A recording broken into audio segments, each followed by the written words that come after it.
At 70 meters, something in the rocks was pulling the water toward itself. Light shouldn't exist here. Yet something was glowing from inside the stone. When he brushed away the sand, he realized it wasn't rock at all. It was scorched metal, a metallic shard wedged deep in the stone, still emitting a cold blue pulse.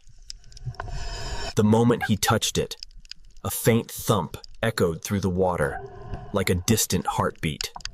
Then, it moved. Not drifting, reacting. The sand twisted around it, pulled by a force he couldn't explain or measure.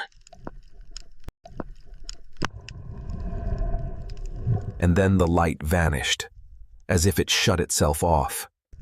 Whatever it wasn't meant to be found.